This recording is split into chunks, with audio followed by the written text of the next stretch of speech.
Here's the thing you got to know about marketing, okay? I'm just going to tell you this right now. People don't know what they need. They just know that they have a problem, which is why it's so important to keep your efforts, your products, your services, even your copy, what you put online on your social media, on your websites, on your blog, even subtitles in a video, let's say. That's why you always want it to be problem focused, because people don't know what solution they need unless they've done a ton of research. People just know that they have a problem, that they have a pain point, and they would really like for it to be relieved.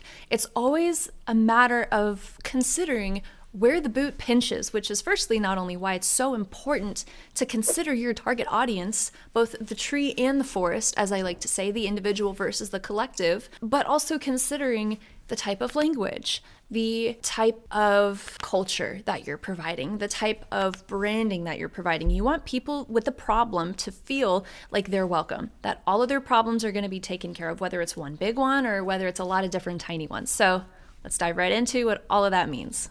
I would say the number one problem that I've been guilty of too, and that I've also seen a lot of people do, is that they talk a little bit too much about what they do, not necessarily what they fix.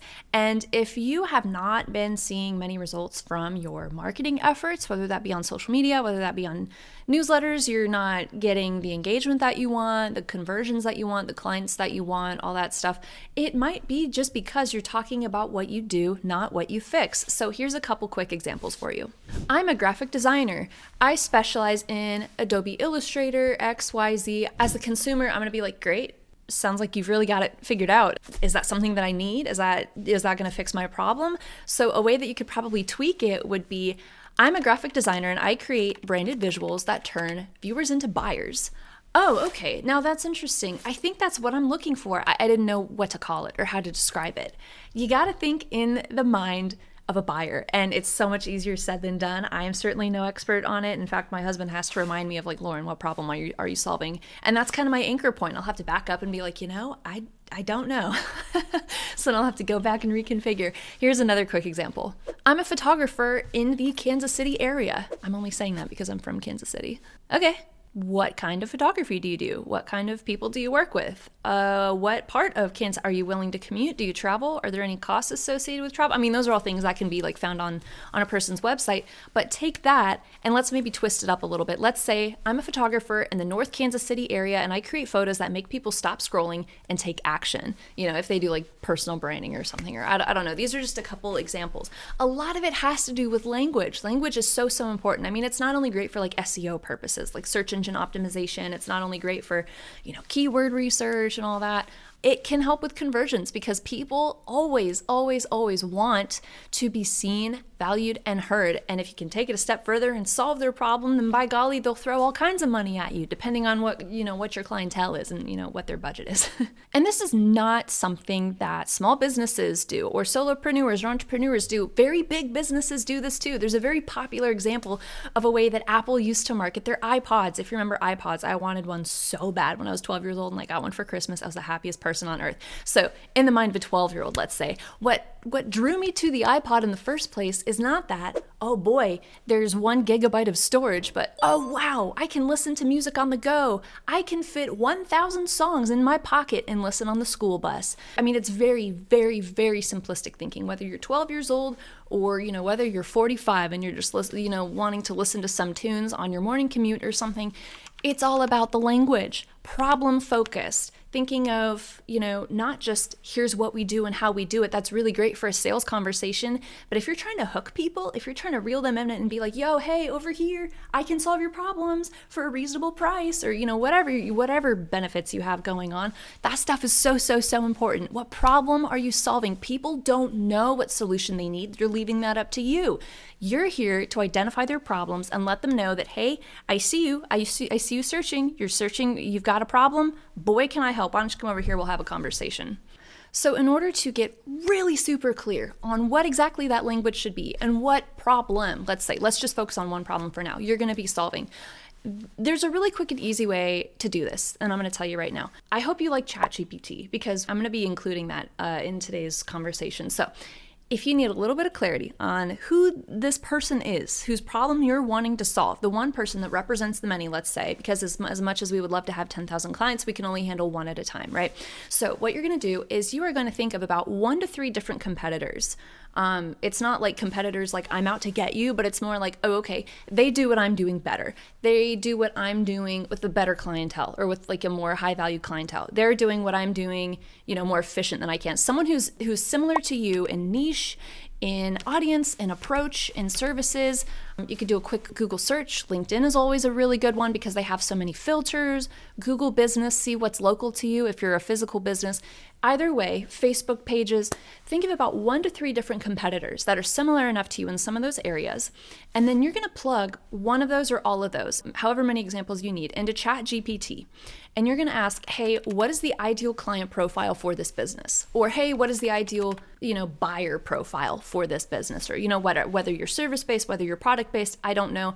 But that's the language you want to use. Ideal blank profile. What that should give you is a comprehensive list of demographics, psychographics, and then if it doesn't do this already, you should ask for it, buying patterns and behaviors.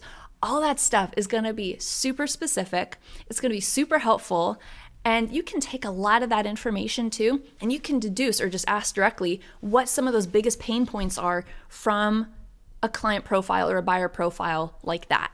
And if you want to take it a step further, if you really want to up your game, the other thing I'll tell you that you can do is follow up with ChatGPT and ask, hey, what are 10 to 20 different keywords that, someone with this buyer profile or client profile would use if they were Googling a problem that they had. You can, tweak that verbiage in whatever way to be more accurate for you.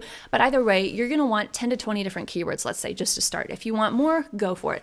But those keywords or phrases that it spits out, you can use that on your website, any landing pages that you have, subtitles, if you do videos, any short form content, blogs, newsletters, anything that's searchable, especially if you have like a public like newsletter, like a Substack or something, or maybe Kit. Sometimes they have like a reservoir of past newsletters. Either way, these are going to be searchable key terms so that, or the title of a video or a title of something, so that when someone with this problem is Googling around like, hey, I have this problem, what do I do about it? Or hey, what solution makes sense for something like this? I don't know.